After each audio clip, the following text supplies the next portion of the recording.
महान कूटनीतिज्ञ चाणक्य के अनुसार देश की रक्षा प्रत्येक राजसत्ता का सर्वप्रथम उद्देश्य होता है। प्रजा का सुख ही राजा का सुख और प्रजा का हित ही राजा का हित होता है। अब प्रजा केवल सुखी तभी हो सकती है जब वह उस राज्य में सुरक्षित महसूस करे। सामान्य अर्थों में सुरक्षा का आशय किसी देश के सामने आई बाहरी खतरों से है, अर्थात किसी राष्ट्र के द्वारा अपनी संप्रभुता, एकता व अखंडता और आर्थिक दृष्टि से होने स्वतंत्र पहचान बनाए रखने की क्षमता को ही सुरक्षा के रूप में परिभाषित किया जाता है। इस प्रकार परंपरागत रूप में प्रत्येक राष्ट्र अन्य राष्ट्रों से अपनी संप्रभुता और बाहरी सीमा की सुरक्षा के लिए प्रयासरत है। वर्तमान समय में किसी भी देश में आंतरिक सुरक्षा एक महत्वपूर्ण और गंभीर मुद्दा है। आईएएस की परीक्षा के लिए यह एक गंभीर विषय है। आज देश के सामने आतंकवाद, नक्सलवाद और अलगाववाद जैसी समस्याएं नई चुनौतियां पेश कर रही हैं। जब से आंतरिक सुरक्षा के विषय को सिविल सर्विसेज के एग्जाम में इंक्लूड किया गया है, तब से यह प्रश्न हर किसी के मन में आता है कि भारत की आंतरिक सुरक्षा और आपदा प्रबंधन इतना महत्वपूर्ण विषय क्यों है। हम आपको अपनी आज की इस वीडियो में बताएंगे कि आंतरिक सुरक्षा का विषय आईएएस की दृष्टि से इतना महत्वपूर्ण क्यों है। नमस्कार, स्वागत है आपका प्रभात एग्जाम के यूट्यूब चैनल पर। यह एक ऐसा प्लेटफॉर्म है जहां आपको मिलती है सभी कॉम्पिटिटिव एग्जाम्स के बारे में महत्वपूर्ण जानकारियां, जो आपको किसी भी एग्जाम में सफल होने में मदद कर सकती है। अगर आप हमारे यूट्यूब चैनल पर पहली बार आए हैं तो हमारे चैनल को लाइक और सब्सक्राइब जरूर करें और हमारी वीडियोस को सबसे पहले देखने के लिए बेल आइकन जरूर दबाएं। तो आइए शुरुआत करते हैं आज की इस वीडियो की कि क्यों आईएएस एग्जाम के लिए भारत की आंतरिक सुरक्षा और आपदा प्रबंधन महत्वपूर्ण विषय क्यों है।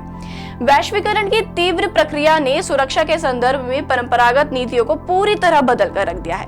वर्तमान दृष्टि से जहां सुरक्षा की अवधारणा व्यापक हुई है, तो वहीं अब बाहरी और आंतरिक सुरक्षा का विभाजन भी महत्वपूर्ण हो गया है। किसी भी राष्ट्र की सुरक्षा किसी एक चीज पर निर्भर नहीं करती, बल्कि इसके बावजूद राष्ट्र सुरक्षा के कुछ आधारभूत तथ्य होते हैं जिनके ऊपर न केवल यह निर्भर होती है बल्कि उसको मजबूत भी बनाती है।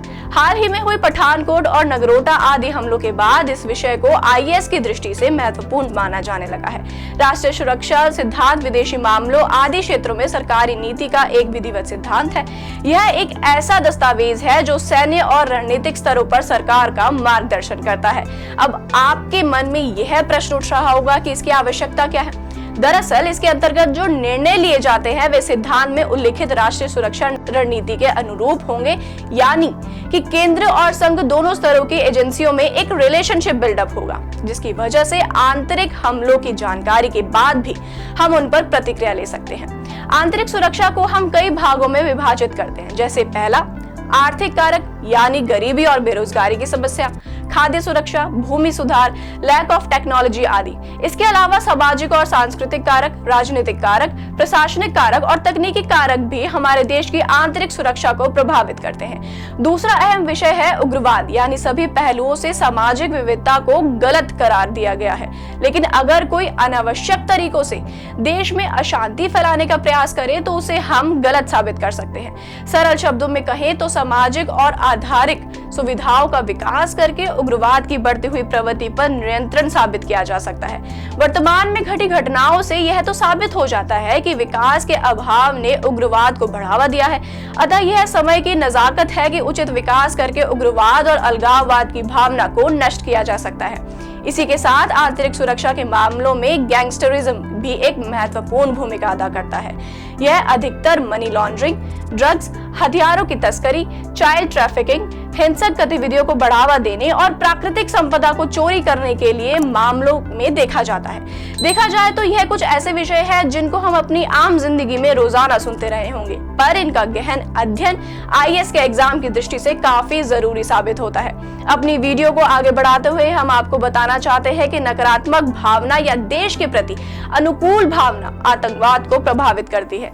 आतंकवाद किसी समुदाय द्वारा उस एक्टिविटी को कहा जाता है जहां पर वह लोगों को डराने, धमकाने का प्रयास करे और शायद कई लोगों की जान भी ले ले।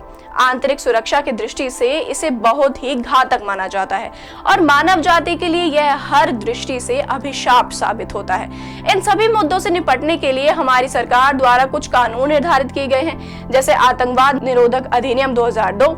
यह अधिनियम साल 2002 में संसद पर हुए हमले को ध्यान में रखकर बनाया गया था, जिसके बाद पुलिस को यह अधिकार प्राप्त हुआ कि अगर उसे किसी भी व्यक्ति पर संदेह हो तो वह उसे उसे 180 दिनों तक हिरासत में रखने के साथ साथ वह उसकी पहचान को भी गुप्त रख सकता है।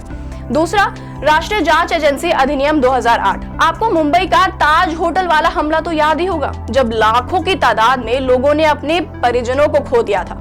यह अधिनियम उसी हमले को ध्यान में रखकर बनाया गया था, जिसके बाद एनआईए को यह अधिकार प्राप्त हुआ कि वह आतंकवादी घटनाओं के संबंध में देश में कहीं भी जा सकती है और जरूरत पड़ने पर वह किसी को भी गिरफ्तार कर सकती है। इसी के साथ महाराष्ट्र संगठित अपराध नियंत्रण अधिनियम 1999, गुजरात संगठित आतंकवाद नियंत्रित अधिनियम और न जाने कितने एक्ट्स गवर्नमेंट द्वारा लाए गए हैं। वैसे तो यह विषय काफी आसान है, लेकिन पढ़ने की दृष्टि से काफी विस्तृत है। अगर हम आपको इसके बारे में अभी बताने बैठे तो शायद यह वीडियो कभी खत्म ही ना हो। इन सभी विषयों का अध्ययन आप प्रभात प्रकाशन की बुक भारत की आंतरिक सुरक्षा और आपदा प्रबंधन से ले सकते हैं, जिसे आईपीएस अमन कुमार और उदयवान सिंह जी के द्वारा लिखा गया है। तो आज की हमारी वीडियो में हमने बात की कुछ आंतरिक सुरक्षा के विषयों के बारे में और यह भी जानने का प्रयास किया कि आईएएस की परीक्षा के लिए यह क्यों जरूरी है। अगर आपको हमारा आज का वीडियो पसंद आया हो तो इसे अपने दोस्तों में शेयर जरूर करें, और अगर आपको कोई सवाल है तो आप कोई पर्टिकुलर टॉपिक पर हमारी वीडियोस देखना चाहते हैं तो हमें कमेंट बॉक्स में जरूर बताएं। अगर आप आईएएस के स्टूडेंट्स हैं तो हमारी स्क्रीन पर दिखाई गई बुक्स को भी आप अमेज़न और फ्लिपकार्ट से परचेज कर सकते हैं, और स्क्रीन पर दिखाए नंबर पर भी आप कॉल करके इस बुक्स को प्राप्त कर सकते हैं। धन्यवाद। यूपीएससी की प्रीलिम्स परीक्षा में गारंटीड सक्सेस के लिए भारत का प्रसिद्ध पब्लिशर प्रभात प्रकाशन आपके लिए लाया है यूपीएससी 26 वर्षों के topic wise solved papers. IAS doctor Manish Ranjan की इस बुक में है एक्सप्लेन्ड आंसर्स और ट्रेंड एनालिसिस। इसके साथ ही जरूर पढ़ें यूपीएससी सीसैट, जिसमें है पेपर 2 के 2011 से 2020 के सॉल्व्ड पेपर्स। ये दोनों बुक्स इंग्लिश में भी अवेलेबल हैं। आज ही ऑर्डर करें ऑनलाइन अमेज़न या फ्लिपकार्ट से और क्रैक करें यूपीएससी एग्जाम।